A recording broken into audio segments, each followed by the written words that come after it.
right, everybody, welcome back. This is Rob Penny with your host, as always, Rob Penny. And today we've got a good one, a short one, and one I've been waiting to do a while. It's on Tillman Fertitta, I think that's how you pronounce it. Anyways, great podcast with him and Tom Bilyeu. And it is based around do whatever it is you can to separate yourself. So, as always, I'm going to go through a little bit of who Tillman is, and then from what he calls them, his Tillmanisms, but the 5 or 6 points that I took away from this that I thought were just fantastic, and then walk you through how I'm applying them in my life. As always, if you're returning, thanks for coming back, and if this is your first time and you do enjoy it, subscribe, leave a comment, any suggestions, and look forward to having you back again.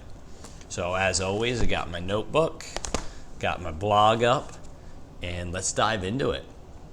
So this link to the video, it's I think it's like a 34-minute video on YouTube. You'll find the link below. And it's with Tillman Fertitta and Tom Bilyeu. And Tillman is a... super interesting character. Now, I guess you would call him, he's a billionaire, so maybe we can start there. But he's also an entrepreneur, but he owns a wide variety of businesses. So in specific, what he's famous for is an outfit called Landry's. It was once a public company, is now private again, which he owns, and he owns restaurant chains.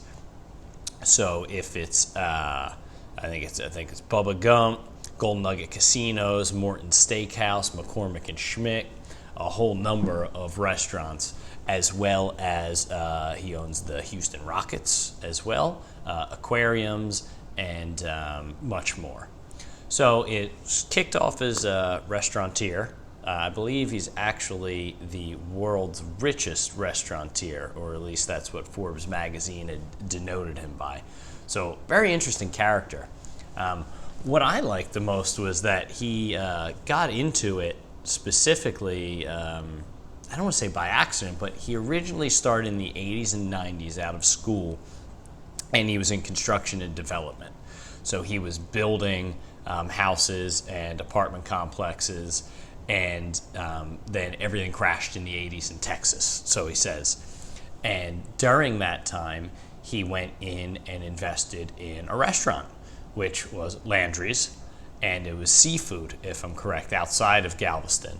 And that is where he got into that business. And when the construction market went down, he said, well, an owner of the restaurant, I understand this business, I'm going to double, triple down, and I'm going to focus on that. And really the rest is history. He continued to open up restaurant after restaurant, repeating his success until eventually that grew so big he started to span out into other areas. So I really like the, don't get me wrong, there's something cool about someone knowing exactly what they want to do, following that dream, and then running it. But there's also something really inspiring about someone being on a path. That path diverges, and yet he's still able to be successful, figure out a way to work here, and then come back to what he's interested in. And for him, the one thing he notes is owning a sports team in his own hometown, which he owns 100% of, which is a huge achievement. So on to the talk. So these were the 6 points that I specifically I have written down in my blog. If you want to read more, obviously, links below. And I'm going to lift off the 6 best takeaways I found. So number 1 was be the bull and always keep punching. Number 2 was when times are bad, you will forget they'll be good again. And when times are good, you forget they'll be bad again. Really like that one. We're going to dive into that one very deep. Fear nothing, but worry about everything. That it's all about making decisions. Number 5, this is an interesting one, takes some explanation. The 95-5% rule. And then number 6, obviously the basis of the blog and the video title itself, do whatever you can to separate yourself. So those are my 6, and we're going to get started rolling on them right now. So number 1, be the bull and always keep punching. I really like this nugget because it's just so simple. So what Tillman means by be the bull is that whatever it is that you do, whether you're a butcher or an accountant or a CEO, is that you wake up every day and you be the bull in your arena. You be the best at whatever it is that you do. It's not specifically about beating your competition, but you do it as best as you can. You do it better than anyone else around you. You separate yourself, and you just take that craft and continue to develop it. Very simple principle, but you can literally apply it anywhere. So I really like that. That's something he's based his career and it seems his life on, and that just aligns with me. So obviously that's going in there. But combined with that, he has the always keep punching nugget, and that one is more. He's saying it's longevity is what I take from it, and persistence, meaning that you're gonna get knocked down, you're gonna not be successful, you might experience times of failure, but as long as you just keep punching and you can make it through what he calls the valley of despair, if you can make it through there, success is right on the other side. So to always keep punching, it means that as long as you can wake up in the morning and you can open your door if you have a store, or you can provide the service if you do a service, if you're still able to do that, then you must, even if times are extremely tough. So be that bull and always keep punching, and that's his first and foremost key to success. So number 2, as I mentioned, we're going to dive into this one. When times are bad, you forget they'll ever be good again. And when times are good, you forget they'll ever be bad again. I mean, I'm not super old, but being in my 30s now, I could totally relate to this. And I don't know, it's just, I think why it resonates with me is that it's so true that when you're in a moment, whether that's extreme success, I don't know, you just got a promotion at work, you just gave a great presentation at a conference, you just reached a life goal. Those are all great, but sometimes in that moment you forget all those moments of failure that are going to come. So maybe you're riding high on the horse, but I think the more drastic side of it is that when things are going so bad, it is so hard to capture the essence and bottle that feeling of when it was going good and know that that's coming back around the corner again. So really both sides are extreme. When you're riding that high and doing so well, when you crash, it just seems so extreme because it's the other end of the spectrum. You went from a 10 to a 1. But then when you're a 1, you can't even fathom what it's like to be winning, to be achieving that success. So I just feel in that quote, I mean, it's not an answer the way, be a bull and always keep punching is, but it's recognizing that it's almost something to remember and to retell yourself. Almost a, what's the word I'm looking for? I can't land on it, but it's something to kind of like say to yourself and keep in your mind like, okay, I understand things are tough right now, but they're not always going to be like that because of these 3 times in my life. And vice versa, when things are going really good, don't make any rash decisions and say, well, remember those other 3 times in my life when I was really down in the dumps. So now that I'm talking through it with you, I really feel that it is that notion is a great leveler. When times are bad, you'll forget they'll ever be good again. And when times are good, you forget they'll ever be bad again. Just really love it. Made me think. Made me really reflect. Number 3, fear nothing, but worry about everything. I like this one specifically because, Tillman's a little rough around the edges, as you'll see in the video. He's a likable guy, but he's an everyday guy, it seems. And the fear nothing but worry about everything, I think, is a great breakdown of that. You need to be super confident and a CEO and walking in and making all these decisions, and you always know what to do. Basically what he's saying here is you don't need to be afraid. You should walk through life with the confidence and take on the challenges, even if you don't think you can achieve them, but you know you're going to figure it out. But just because you're not afraid doesn't mean you shouldn't worry. Doesn't mean it shouldn't maybe keep you up at night occasionally. Doesn't mean you shouldn't think of every possible outcome or risk or opportunity associated with any situation. So it's almost what him saying that it's giving us, the reassurance that, yeah, we can be confident. Yeah, we can go out and really kick ass. But it doesn't mean that we don't need to not worry. We're human and we're going to worry. And arguably, the worrying is what's going to give you that attention to detail to blow your competition out of the water or to give you that edge that's going to make you succeed. So it's okay to worry. Just don't be afraid.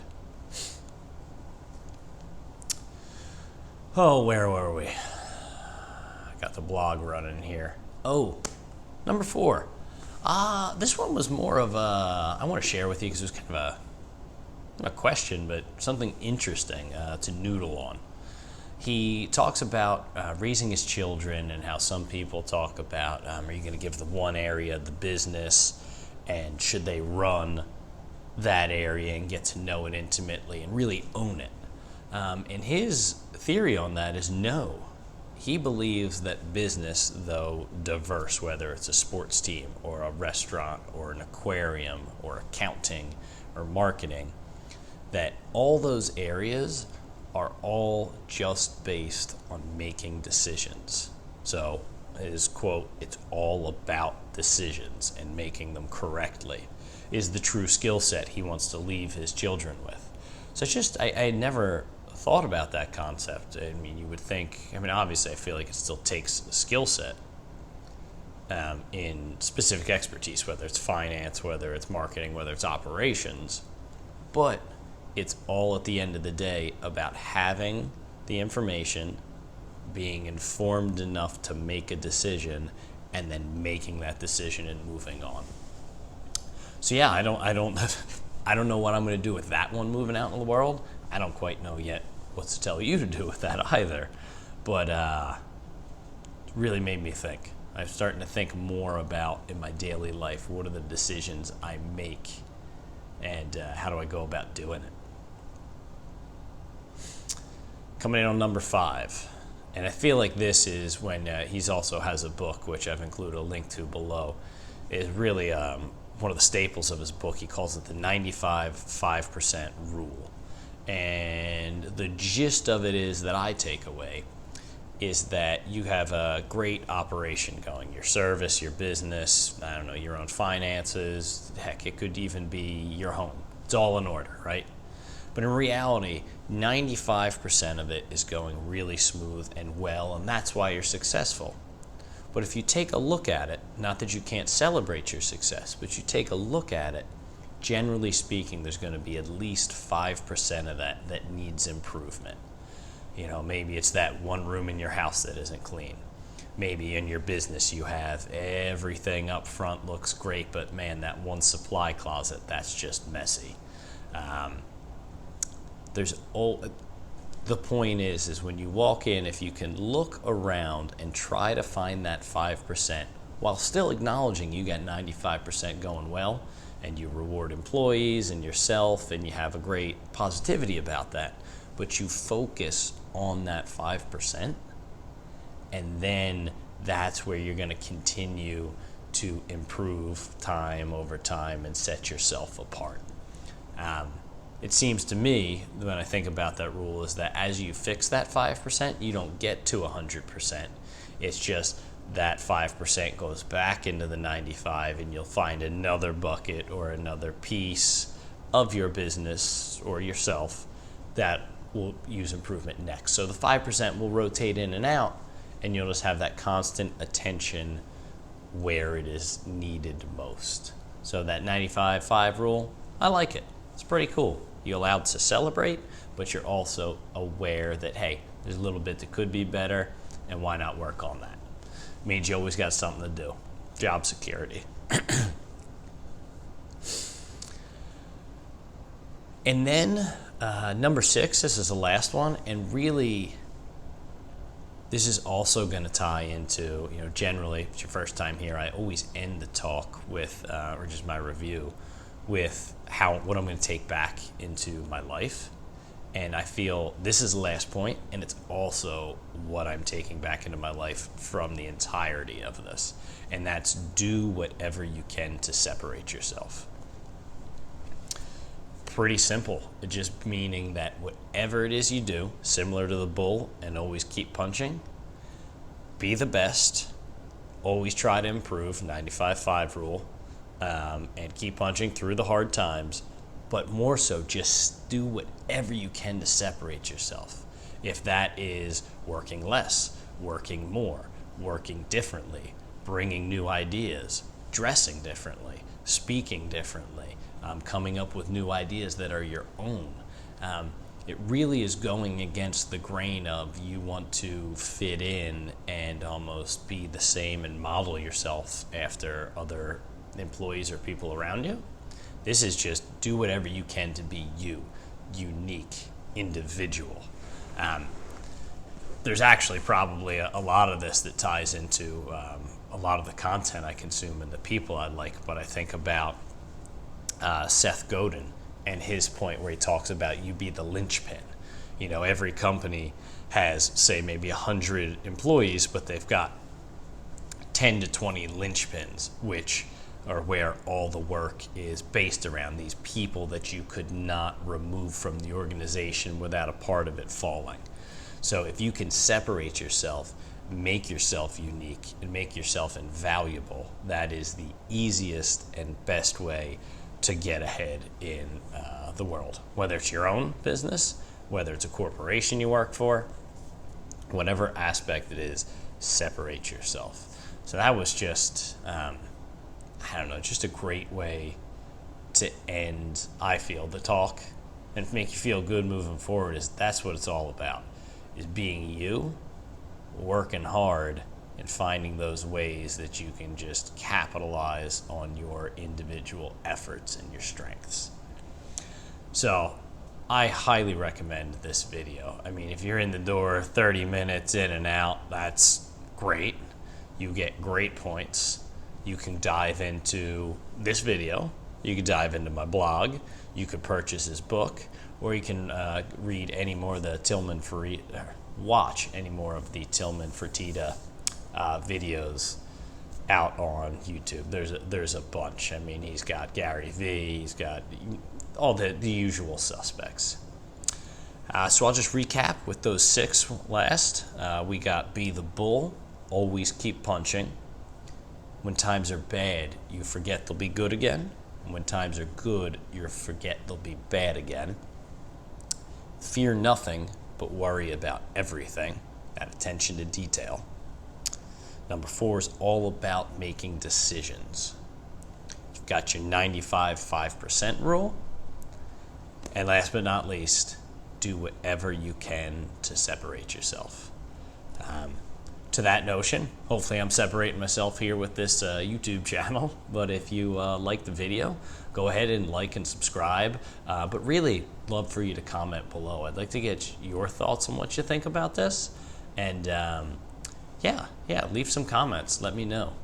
And as always, if you would like to share this, please feel free. I've got all the links to the blog and to the social media channels as well. And I look forward to having you back shortly.